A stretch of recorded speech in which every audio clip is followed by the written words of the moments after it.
Today, in part 5 of our series, The Story, God Moves In. We study the Ten Commandments, the tabernacle, and atonement. What can we learn from the golden calf, the sacrificial system, the covering of sin, and how God wants to dwell with us? Here's Pastor Seth. Well, if you've been with us for the last 4 weeks, we have been zipping through the Old Testament. We took 3 weeks in Genesis.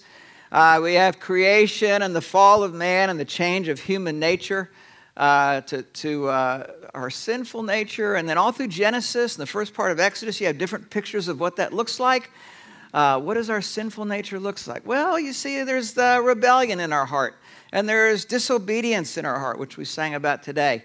There is pride in our heart, and there is an unteachable spirit and arrogance and a stubbornness. All these things we see in Genesis and the different stories that we've looked at. But today, when we look at Exodus, I think of a word that's added to that list, and that's waywardness. We will really not understand who we are unless we realize that we are wayward at heart.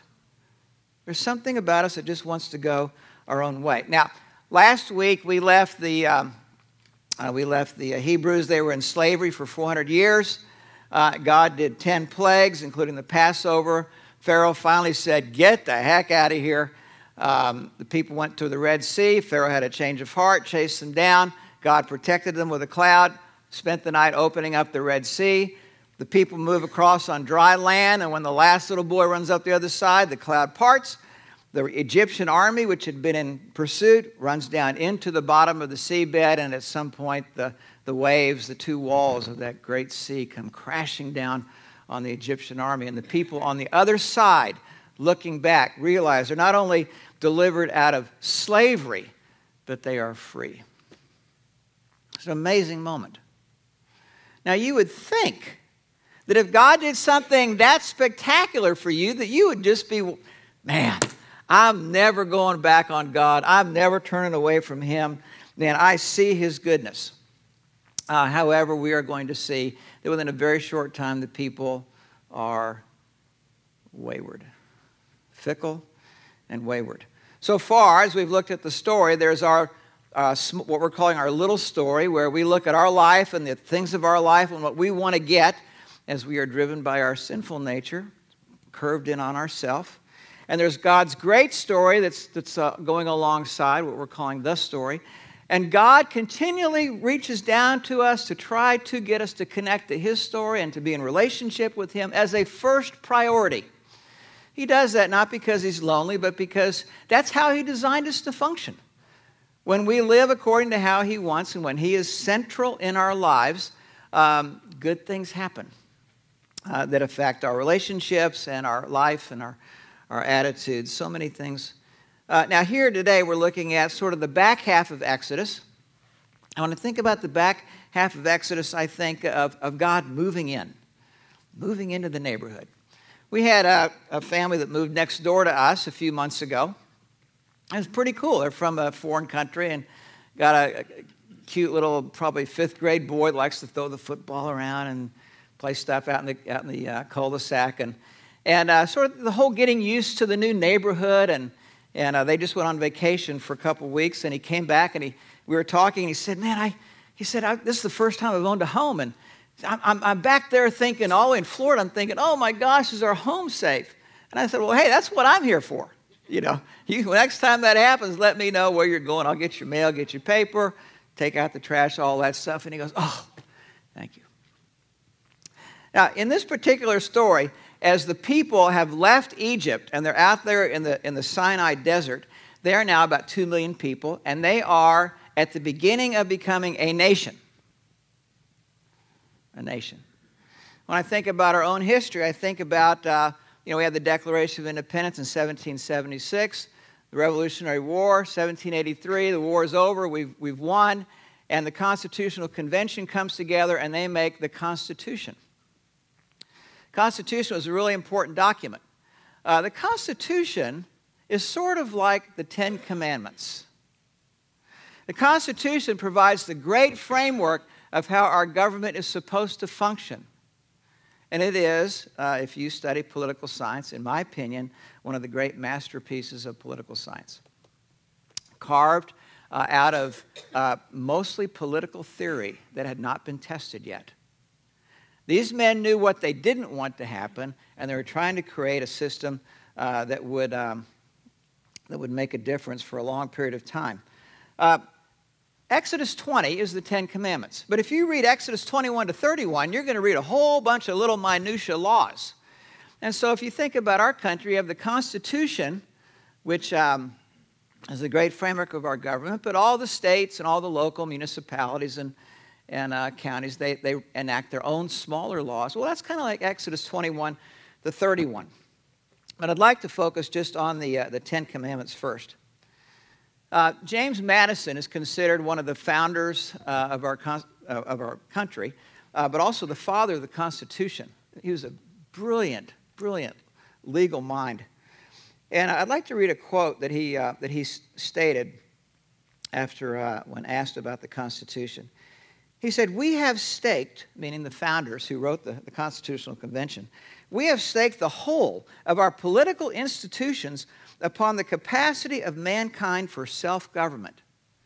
Now, in our day and age, most of you, when you hear the word self-government, we think of the government in general. That, we're a democracy, and Lincoln's of the people, by the people, for the people. Well, that's true. But back then, 225 years ago, self-government meant something different.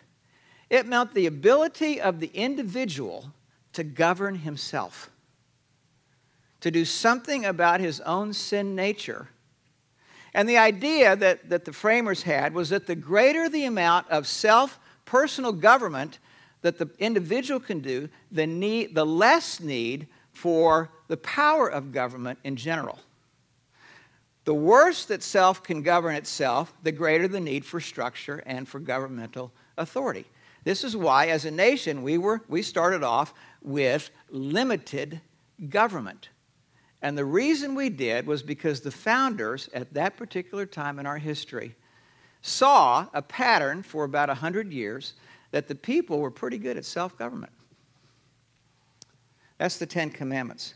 Now, if you've ever raised a teenager, you've probably noticed that they really don't like rules. Not a big fan of rules. The rules seem arbitrary, and, you just do it when you want to, and you just say the rules, and you change them as you want to, and, the rules, it's tough, raising teenagers with this. But teenagers aren't the only ones that don't like rules. Have you noticed that we don't like rules either? I like rules, as long as they apply to somebody else. But my assumption is, I live my life as, I really don't need them. I'm good. But other people, I certainly need them. All I have to do is go on the freeway to remind myself of this very truth about myself. I see some kid whizzing down the freeway faster than the speed limit, and you know what I'm thinking? Where's the highway patrol when you need them? Get this guy. Throw the book at him. And there's a little bit of energy behind those thoughts. But when I'm speeding, no, I got to be there. They're counting on me. I got a reason to be there. The rules don't apply to me. This is the same way it has to do with the Ten Commandments. When I think of the Ten Commandments, most people, probably in the secular world, see them as sort of arbitrary. They hate the idea of absolute truth. It sort of implies a judge, and our secular society just loathes that idea. But from God's point of view, and what you should already see through Genesis and the first half of Exodus, is that human nature needs rules. We need commands, and there are two great things that commands are supposed to do. They are supposed to protect us from ourselves and from each other, and they are meant to provide for us. When I think about commands, I think about when we lived in Colorado as a kid. We would go up in the mountains and drive all, just the beautiful Rockies, just breathtaking. And we always wanted to look out the window on these curvy roads, with this cliff coming down there. And thankfully, the state of Colorado put guardrails on all those curves. There's a reason for that. It was to provide direction, to protect us, and to provide a great day for us.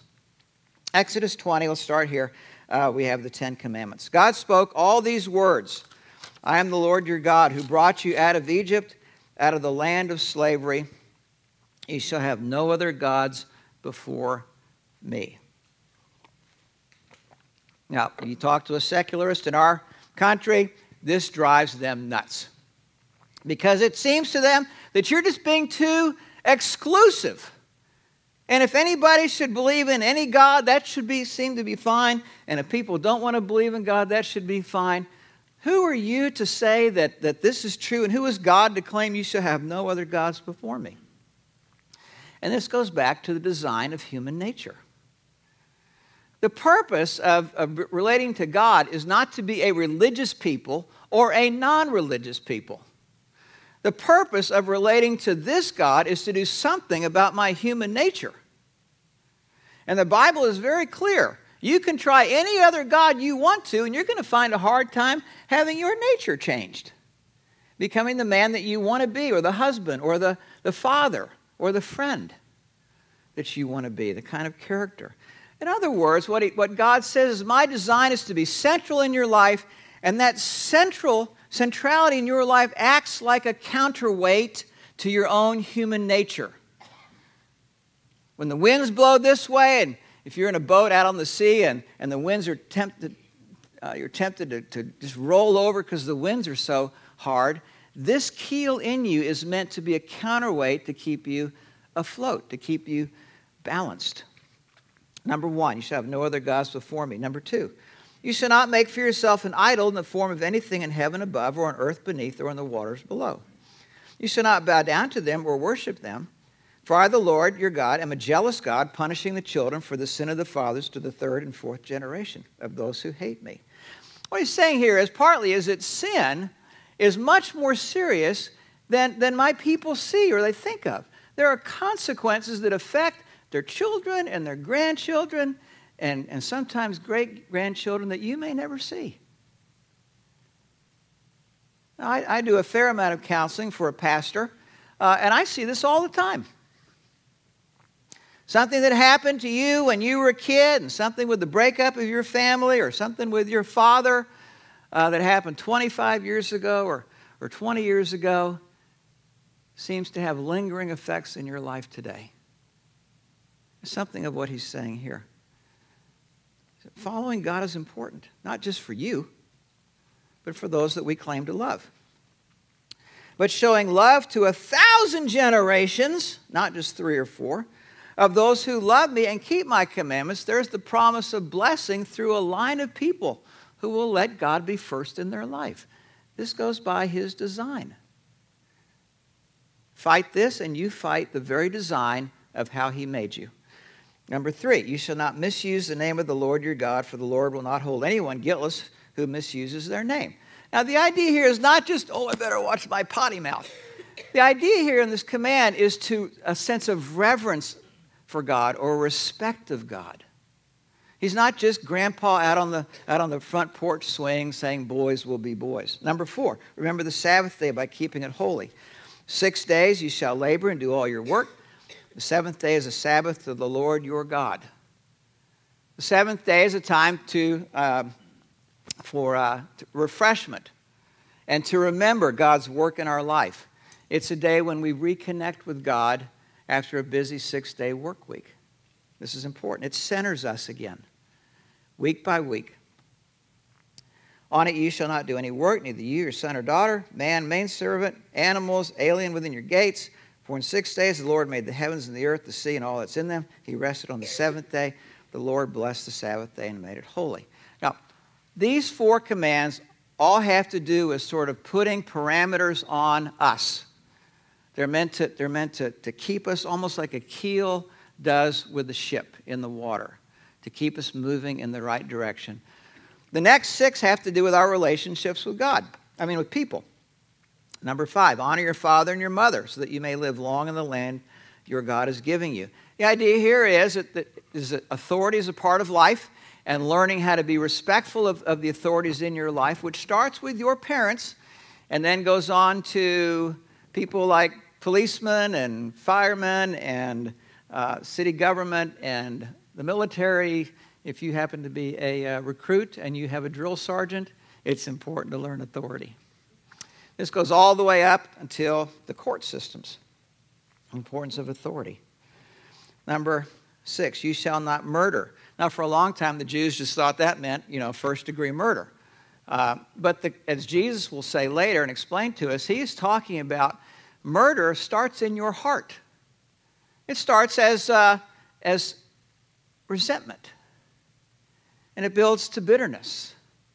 And it finally comes to a place of hatred. The reason that God says you shall not murder is that this kind of stuff just eats us alive. You will find so often in your day your mind wandering off to somebody that did you wrong. And you want them to pay. That's part of what it is to be wayward. It just comes so easily to us. This is something to fight. The next one he says, you shall not commit adultery. And as Jesus said, this is not just shacking up in a hotel with somebody that you shouldn't be shacking up with. Adultery has to do, again, Jesus says, with starting with our heart. He's talking about being faithful to the people in your lives with which you have made the greatest commitments to. The greatest one being to your spouse. Not committing adultery doesn't just happen if you're at the hotel lobby, or doesn't just happen over lunch, the battle there. The battle really begins in your mind. And that's the place to win it. Your thoughts. Next, you shall not steal, you shall not give false. And the idea of stealing there is it's easy for us to make possessions and things, that which is most important. You shall not give false testimony against your neighbor. The idea here is once you start down the road of little bits of lies and white lies and stuff like that, it's easy just to keep going down that road to where not that many people really trust what you have to say anymore. Number 10, you shall not covet your neighbor's house. You shall not covet your neighbor's wife or his manservant or maidservant, his ox or donkey, or anything that belongs to your neighbor. Now, what's interesting to me here is this command, even if you didn't see the other ones have to do with your inner world, this one certainly does. Coveting. And here he's talking about what goes on in your life, in your mind. What do you define as life and what you must have? And he said the propensity is to define that in all the wrong ways, with lesser things, instead of with our relationship with God. Now, again, you may think, well, maybe we need the 10 Commandments. Okay, I get that. But those people there, after seeing the deliverance and the Exodus, and they're free from Egypt, the great world power of the moment, why would those people possibly need commandments? Wouldn't they say to God, God, we get it. We see your power. We're committed to you. We're so grateful for all you've done for us. We're all in. While Moses is at the top of the mountain, receiving the 10 Commandments and the other ones from Exodus 21 to 31, something else is going on at the bottom of the mountain. We pick this up in Exodus 32. When the people saw that Moses was so long in coming down from the mountain, they gathered around Aaron and said, come, make us gods who will go before us. This is waywardness. In spite of all that God had done for these people. Well, in a very short time, I'm not so sure about all this. This plan doesn't seem to be working out like we want it to. We have some other ideas here, Aaron. As for this fellow Moses, who brought us up out of Egypt, we don't know what has happened to him. And it's almost at this point you can see, I don't know, when I read this over and over again, it's just stunning. It's just stunning that we as human beings can be so quick to forget what God has done for us, and that we are just so prone to be wayward and to want to go our own way. It's just stunning to me. Verse 4, they said, after they made the golden calf, they said, these are your gods, O Israel, who brought you out of Egypt. This golden calf made out of jewelry. Verse 7, Moses is up on the mountain with the Lord. And the Lord says to Moses, go down and get back down there, because your your people. You know, God has a little sense of humor there. I'm not claiming them. I called them my people before, but hey, if you want them, you can have them. A little dry humor there. Whom you brought out of Egypt, same thing, have become corrupt. Occasionally, we've had at our house computers that have gotten a corrupt virus. It looks like a computer. There's all of the accoutrements of a part of the computer, but we just don't get it to work. There's something corrupt inside. I usually have to call Lance or Ben and get them to help me undo the corruptness. That's part of what here is exposed in our sinful nature. There is something corrupt in me that I just need to accept as truth. It should not surprise me. They have been, here's a second one, quick to turn away. Not just that we wander, but we're kind of quick to it. From what I commanded them, and have made themselves an idol, cast in the shape of a calf. They have bowed down to it. You can almost see God just going, oh. They have bowed down to it and sacrificed to it, meaning they have put that calf as first place in their heart. This is now the keel that drives them. And God sees disaster ahead, as we've seen over and over again in Genesis. These are your gods, O Israel, who brought us up out of Egypt, they say. I have seen these people, the Lord said to Moses, and they are a stiff-necked people. Another image of what our human nature is. We call that stubbornness. I want what I want when I want it, and nobody's going to make me do any different. Stiff-necked. God says, now leave me alone so that my anger may burn against them, that I may destroy them.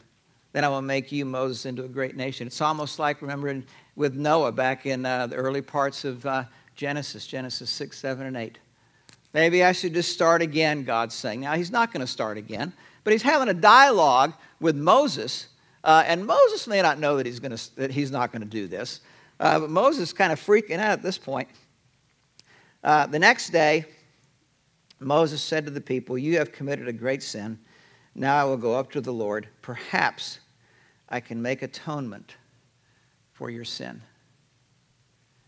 And here we're going to see that there's something that's going to be birthed, what we call the sacrificial system, which we'll look at in just a few minutes. The Lord replied to Moses, whoever has sinned against me, I will blot out of my book. And here we have the clash of judgment and mercy. Judgment and atonement. Judgment that is deserved and mercy that is asked for. And what puts the two of them together like a clutch and a transmission is the sacrificial system. Now, the second thing besides the Ten Commandments and God's law is the tabernacle. And this is the point where God decides he's going to move in. And you know, when you read this, you think, well, that's a pretty good idea because remember back in the Garden of Eden, it's like God walked in the cool of the day with Adam and Eve. He was right there, you know, kind of that image. And then it seems like for most of the rest of Genesis, and I'm speaking just in terms of human terms, not theological exactness, but it seems like for the rest of Genesis, God is sort of back here and involved, but it's not he's as personally involved. That's how it reads or seems as in the Garden of Eden. But now we come back to this place where God says, I'm going to come back with my people. I'm going to live among them. And so he tells them to build them a tabernacle, which is a large tent where his symbolic presence will be right there. In other words, maybe you might be thinking, well, you know, God's invisible, and if we could see him, it might be better, we might think. And so there's going to be something tangible that the people can see, and through all the different fragrances that are going to come from that tent that they can smell, and the sacrificial system that they can be a part of, maybe that will make a difference to my people. Maybe they won't be so wayward. Exodus 25, verse 8. Then Then have them make a sanctuary for me, and I will dwell among them. Make this tabernacle and all its furnishings exactly like the pattern I will show you. Now, if you've never read the last half of Exodus, and you try to do that this week, let me give you just a little warning. It doesn't read like the first 20 chapters of Exodus. Plot movement, a lot of drama going on back and forth. It is a lot of what looks like this tedious, boring instructions, and some of it has to do with the making of the tabernacle, this great tent. And when you read this, you sort of have to, instead of looking at all the details first and then look at the storyline, you have to remember the storyline first and then see the details in light of the storyline. So let me give you an example. If you read through those 10 chapters, you're going to find three things, I think. One, some very detailed instructions about the materials and about how it's to be constructed. Very detailed instructions. Now, why? Why all these detailed instructions? And here I think about that the sort of the implicit message is twofold. This is important. And you are to do things my way, not your way. And God's very serious about that. Not just in the building of the tent, but as a way of life. The second thing you will see is that the materials, the building materials, are stunning. It's sort of like the best of all that can be had, all the way down to things like the kind of thread that was used in the making of the tent. And all the accoutrements that are going to be inside there. And when I think about this, the word majestic comes to my mind, or something of grandeur. That as the people looked at the tabernacle, and as it was being moved, torn down and moved to different places, there was something beyond sort of our own human ability to even the nicest house to say. There's something grand about the character of God, something majestic about who He is. And then the third thing that can be the most puzzling is that there are very careful instructions as to how the tabernacle is torn down, how it is moved, and how it's set up. And God is very serious about that also. And when I think about this, you know, what's sort of the implicit message? And I think the implicit message is, my people may be tempted to treat me in a way of just sort of as a trifle. Just kind of, yeah, we need to move the tent. Okay, who's going to do that this week? Okay, we'll get a couple guys and get a couple pickup trucks. And it's easy to sort of do that. And God says, oh, no, no, no, no, no. You are not dealing with something human here. You are dealing with the Lord God. And there's a certain amount of respect and reverence that needs to go on with this. At the end of the chapter, and at the end of the book, Exodus 40, after it was all set up, the glory of the Lord filled the temple. And the people were astounded that there was something of the presence of God there. Now, if you read, if you wade through Exodus 21 to 40, you're done well. If you've never read the Bible and you're getting ready to read the next book of the Bible, if you thought Exodus 21 to 40 was a tough read, welcome to Leviticus.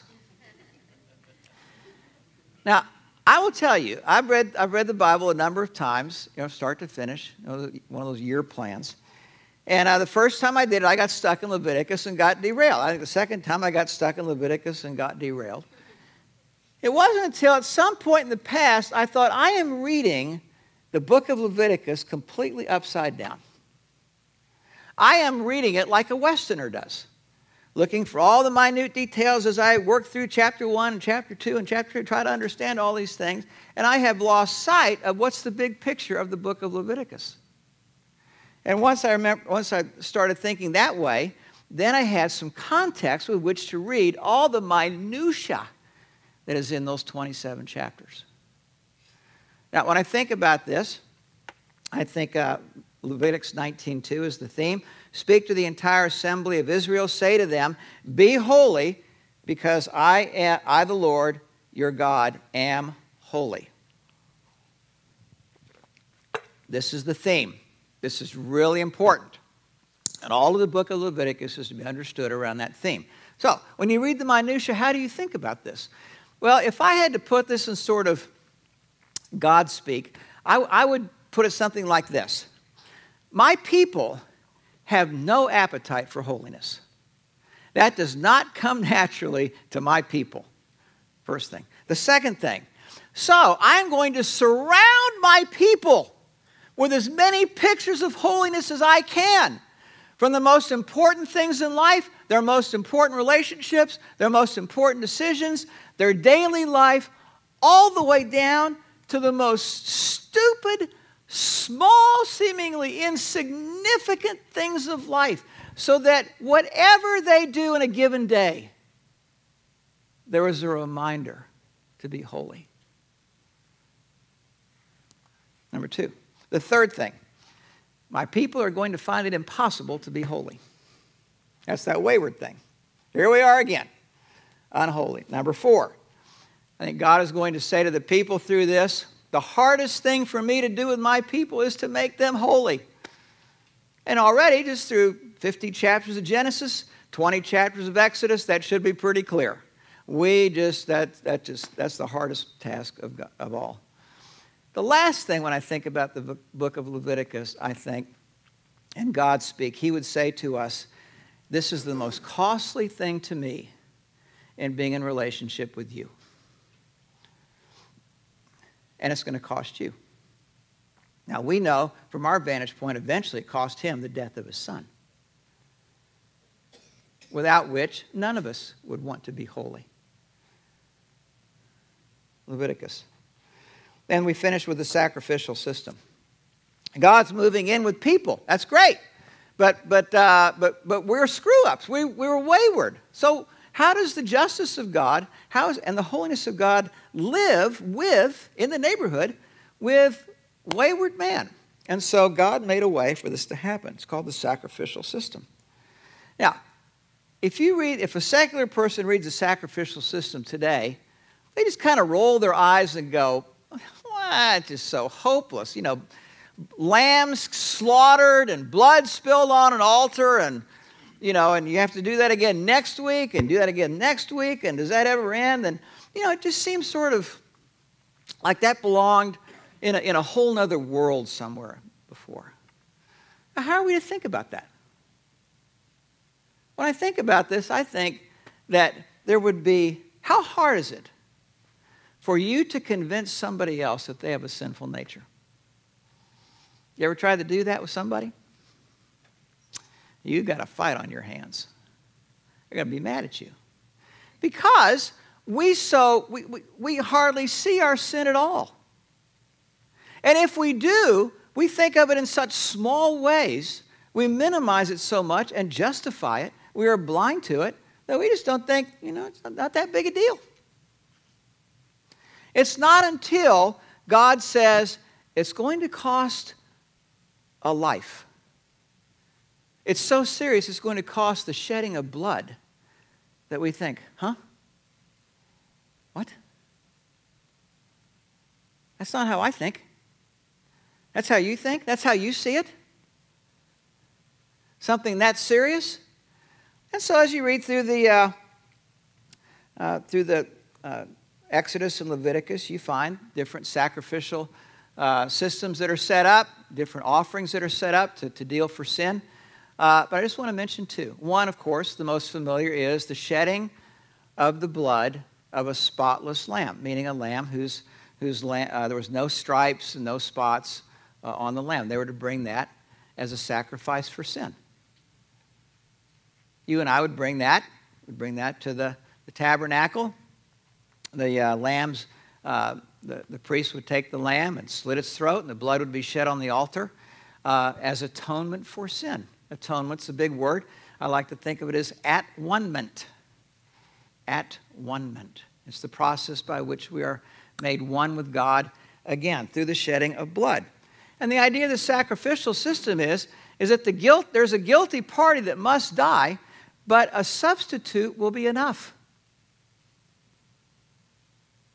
Blood will be needed, and a sacrifice must be made.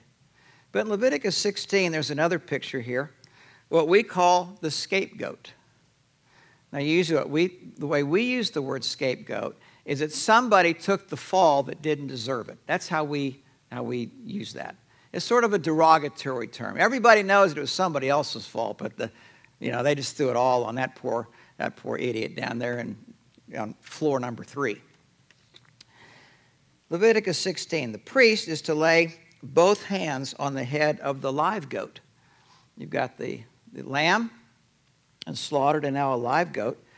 He takes his hands and puts them on the head of the goat and confesses over it all the wickedness and rebellion of the Israelites, all their sins. He's verbalizing this for the people. And put them on the goat's head metaphorically, as an allegory. If somebody else is taking our sin. He shall send the goat away into the desert in the care of a man appointed for the task. The goat will carry on itself all their sins to a solitary place, and the man shall release it in the desert. Now, obviously, the goat doesn't have your sin and my sin. But what God is saying to the people is, I want to give you a visual of what I do when you make atonement with the blood of a lamb. Is I take that sin that you look at and you're tempted to go, oh, when am I ever going to get this right? And how come I keep disobeying and I'm just such a spiritual screw-up? God says, well, of course you are. That's just something to be accepted and to deal with. But in the meantime, when you come to me for the act of atonement, your sin is taken off just like that goat is removed from your presence. The psalmist has the same idea in Psalm 103:12. As far as the east is from the west, so far has he removed our transgressions from us. Now, you may look at this and say, that's not very fair to the lamb. It's not very fair to the goat. And you're right. And that's the point.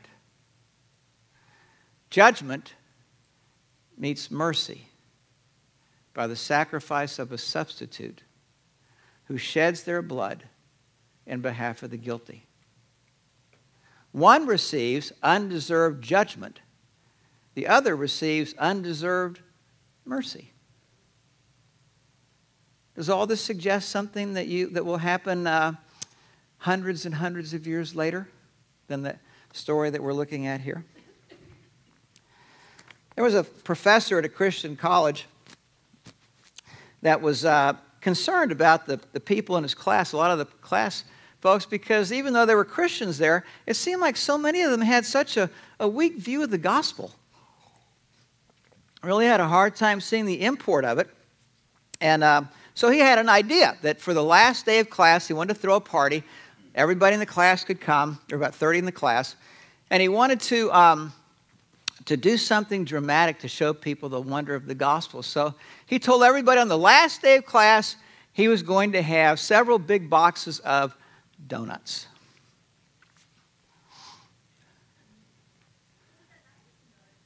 You have some? That works. Bring them up.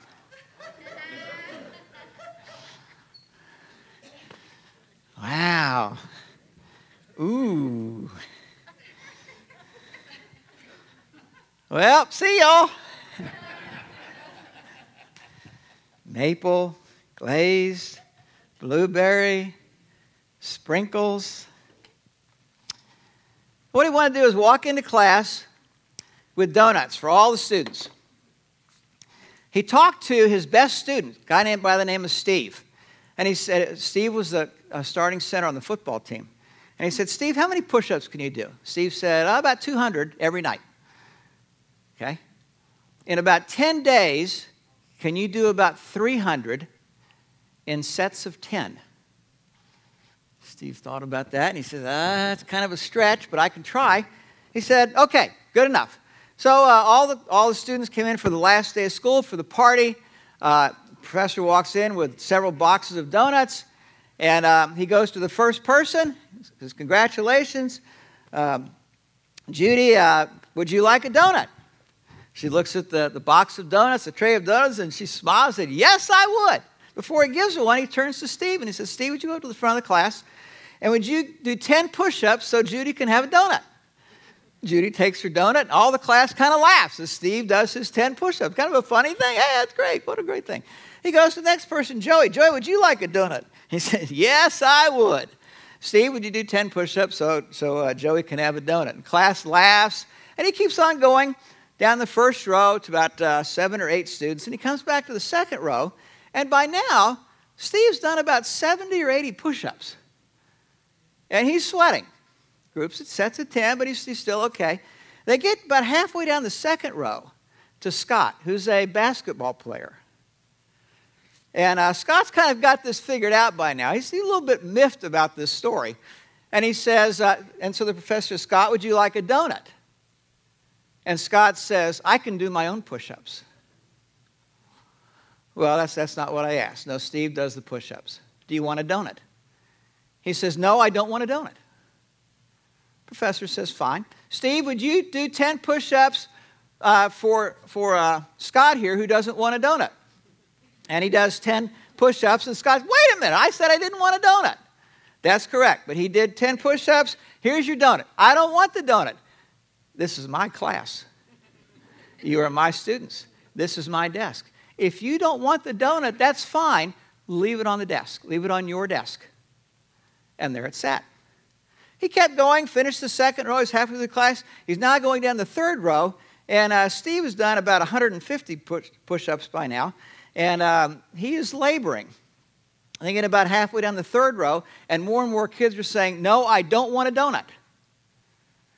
The professor says, fine. Steve, would you do 10 push-ups for Sarah here for the donut that she doesn't want? So Steve does his 10 push-ups, leaves the donuts here. They finally get to the last row. He's done 28 students. There's 2 more to go. And the last 2 girls are in tears because he is obviously laboring at the end of this set. I mean, you can imagine this, at the end of after all this set. And every push-up just trying to get one more in to get those 10. There's sweat all over him. There's sweat all over where he's doing his push-ups. And the last 2 girls are in tears. The final girl says, she's in tears, and she says, Professor, why can't I help Steve? He said, it's a great question. He said, when I decided to throw this party for all of you, I went back and looked at my record book and my grade book. And out of all 30 students, there was only one person who had a perfect record. Steve had 100% on the midterm. He had 100% on his final. And every quiz, he also had 100%. And all the rest of the students fell short of that. But how could I invite everybody to the party if only one person met the standard? I asked Steve about this. I said, Steve, when on the football team, when some of the athletes don't do what they're supposed to do, mistakes in games, what happened? He says, we do push-ups at practice. That's where this idea was born. Went back to the girl and said, Steve has to do your push-ups. He's the only one that got 100% in the class. She said, I'd like a donut.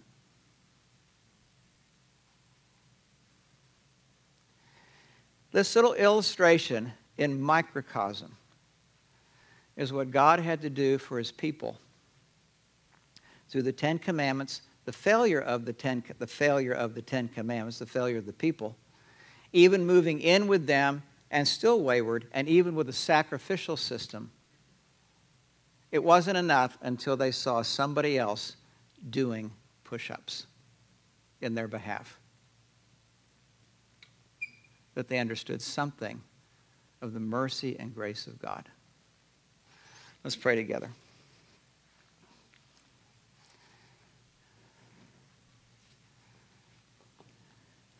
Father, all of this, we can be so obtuse about all this stuff. Would you break through the hardness that's naturally in our heart, the crust that's around it, break through our pride. Help us to see ourselves afresh today. Not as spiritual losers, which we are, but there's something deeper there. We are your children with whom you will not be satisfied until we are with you as beloved children who enjoy your mercy and are grateful for it and who delight in the grace that you lavish upon your children. Would you help us to live that way, to realize the wonder of the gospel, and that there's never a moment in our lives after confession that we need to walk in shame or with head bowed down.